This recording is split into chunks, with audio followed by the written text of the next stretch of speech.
Salut les artistes et bienvenue à notre atelier de mardi de Cava chez soi. Les mardis, nous faisons un dessin avec moi. Et puisque cette semaine, nous avons mercredi la journée de la Terre, j'ai choisi de faire des projets un petit peu inspirés par l'écologie, la planète et les animaux qui y sont. Notre projet aujourd'hui sera de dessiner un animal et de le remplir de motifs Zentangle. Alors, je vais vous montrer mon exemple ici de l'orca. Vous pouvez voir le motif. C'est un dessin assez simple, mais nous l'avons rempli de toutes sortes de lignes et de motifs qui se répètent. Mon vidéo, cette fois-ci, est faite d'une façon très différente. J'ai dessiné sur mon iPad et j'ai enregistré mon dessin là-dessus et vous allez le voir à vitesse. Pour vous aider avec les motifs eux-mêmes, si ça devient un petit peu difficile à voir comment je les dessine, j'inclus aussi un document qui a une couple de douzaines de motifs que vous pouvez essayer. Alors, vous pouvez aussi soit juste le regarder à l'écran ou l'imprimer pour utiliser dans ton dessin. Comme j'ai mentionné, ce projet demande très peu de matériaux. Vous avez d'abord besoin du papier blanc, ou même des papiers de couleur si vous voulez. Nous allons dessiner juste en noir et blanc, donc ça peut faire un très joli effet sur du papier colorié. Et ensuite, vous allez avoir besoin d'un dessin d'un animal. Donc, vous pouvez soit prendre votre page blanche et dessiner l'animal que vous voulez travailler, ou vous pouvez même prendre une image simple d'un livre de coloriage et le remplir de motifs. Ou, si vous préférez, j'inclus aussi deux animaux que vous pouvez imprimer avec ce vidéo ici. Donc, il y aura l'orca que j'ai montré avant et le panda que vous allez voir dans cette vidéo.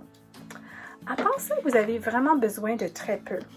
Un crayon effaçable, ça peut être utile si vous n'êtes pas certaine de vos lignes, mais ne vous inquiétez pas trop des détails. Je trouve que même un motif qui ne semble pas bien réussi, si tu le répètes et le répètes et le répètes dans l'espace, tout à coup, ça ressort puis c'est impressionnant. Si vous regardez très proche mon dessin, vous allez voir des tonnes d'erreurs. Mais, tout ensemble, c'est réussi. Ensuite, moi, j'aime beaucoup noircir mes lignes avec un stylo feutre à pointe fine noire. Ça peut être comme un Sharpie, comme ceci, qu'on a généralement tous autour. Ou j'ai aussi des stylos d'artistes, des stylos feutres d'artistes ici qui ont des pointes noires. Si vous n'en avez pas, par exemple, ne vous inquiétez pas, c'est un projet qui peut se faire à crayon de couleur, vraiment avec n'importe quoi, en autant que vous avez une pointe assez fine pour rentrer. C'est juste le projet final qui aurait l'air un petit peu différent, mais il n'y a rien de mal. Alors choisissez l'animal que vous allez travailler, soit le vôtre ou un des miens, et suivez le reste de la vidéo avec moi. Une fois que vous avez votre image, prenez une couple de secondes pour visualiser des sections que vous pouvez faire pour surdiviser votre image. Ceci va te permettre de plus facilement remplir l'image de motifs. Dans mon panda ici, j'ai visualisé un petit peu comment on pourrait diviser la fourrure et ceci m'a permis de créer des sections. Aussi, dans une image comme celle-ci, et aussi l'orca que j'ai offert, nous avons des régions qui sont plus sombres. Ici, les yeux, les oreilles et le cou sont censés être noirs et des régions plus pâles. Ici, l'entourage du visage et le museau sont blanches.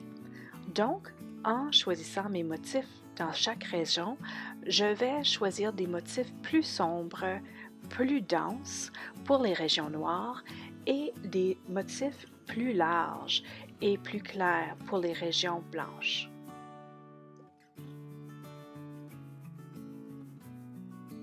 Si vous ne vous sentez pas à l'aise de faire les motifs tout de suite sur votre dessin, n'oubliez pas que vous pouvez soit les faire à crayon et ensuite les retracer avec le stylo feutre ou les pratiquer d'abord sur un autre papier avant de les ajouter à votre animal. Vous pouvez utiliser n'importe quel motif que vous désirez pour remplir votre animal. L'instant que vous répétez un simple dessin, ça devient un motif. Si c'est des cœurs, des lignes, des cercles, peu importe, tout est disponible à vous. Si vous cherchez encore de l'inspiration pour des motifs, n'oubliez pas le document PDF qui sera attaché à ce post dans lequel je vous offre une couple de douzaines de motifs. La durée que prendra ce projet ici est complètement dépendante des motifs que vous choisissez. Des motifs plus petits et plus complexes prendront beaucoup plus de temps, tandis que des motifs plus simples et plus grands vont rendre le processus plus rapide. Alors, choisissez vos motifs selon votre temps disponible et votre patience.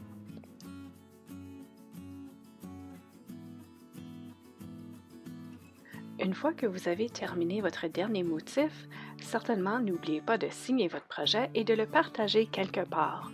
Moi, en plus de les partager en ligne, j'ai choisi de les afficher dans ma fenêtre pour faire une galerie communautaire. Merci d'avoir participé dans cet atelier avec moi aujourd'hui. Si vous avez fait le projet Zentangle, j'aimerais tellement savoir qu'est-ce que vous en pensez. Il y a beaucoup de personnes qui aiment ce genre de dessin pour son aspect méditatif et soulageant. Tandis que d'autres personnes le trouvent un petit peu frustrant puisque c'est très répétitif et ça peut être long. Donc, j'aimerais bien savoir qu'est-ce que vous en pensez. C'est-tu quelque chose que vous allez peut-être utiliser dans votre pratique de méditation ou c'est-tu quelque chose que vous avez fait une fois puis fini? On a toutes des personnalités différentes puis je suis très curieuse. Si vous avez fait un projet, partagez-le, soit partagez l'image, soit en bas de ce message ici, ou vous pouvez me l'envoyer dans les médias sociaux en utilisant ces mots ici, #CavaChez-soi, ou nous taguer avec @GalérieCava. Ensuite, si vous préférez de me l'envoyer directement, vous pouvez l'envoyer à nadia@whimsical.inc. J'ai tellement hâte de voir vos créations. Chaque morceau qui vient, ça me donne tellement de joie et ça me motive beaucoup de continuer. Alors, merci encore. Demain, on revient avec le défi 3 dimensions. Alors, je vous retrouve là. À demain!